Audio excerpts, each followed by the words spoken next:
Hello everyone, আসসালামু আলাইকুম। সবাই কেমন আছেন অবশ্যই জানাবেন। আমি ফরাদ বলতেছি নর্দার্ন সাইপ্রাস থেকে।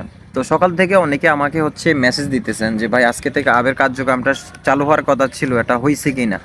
তো আমি আপনাদের উদ্দেশ্যে যে কথাগুলো বলবো আপনারা ধৈর্য সহ ভিডিওটা দেখবেন। আজকে থেকে নর্দার্ন সাইপ্রাসের মধ্যে সাধারণ ক্ষমা এটা কিন্তু চালু হয়ে গেছে এবং কি আবেদন এটা কনফার্ম হয়ে গেছে। আপনারা অনলাইনে আবেদন আজকে থেকে আপনারা করতে পারবেন। এখন যে যেখানে আছেন, যে মালিকের কাছে আছেন, আপনারা আপনাদের মালিকদের সাথে কথা বলে আপনারা যত তাড়াতাড়ি পারেন আবেদন করে বাসবুরু করে ভিসার সম্পূর্ণ মেডিকেল সহ সম্পূর্ণ প্রসেসিং কমপ্লিট করে ফেলেন। এই আবের মধ্যে যদি আপনারা অবৈধ থেকে যান, ভিসাটা যদি না লাগাইতে পারেন, পরবর্তীতে সাধারণ ক্ষমা কবে দেয় তার কিন্তু তার কিন্তু মানে বিন্দু পরিমাণ সিউরিটি নেই।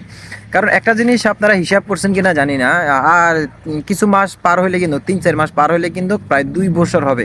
2 বছর পরে এই আপটা দিছে।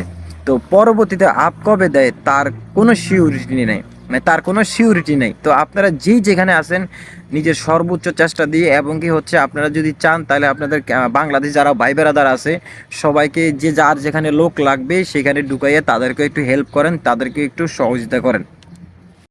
তো আমি আপনাদের উদ্দেশ্যে একটা কথা বলবো,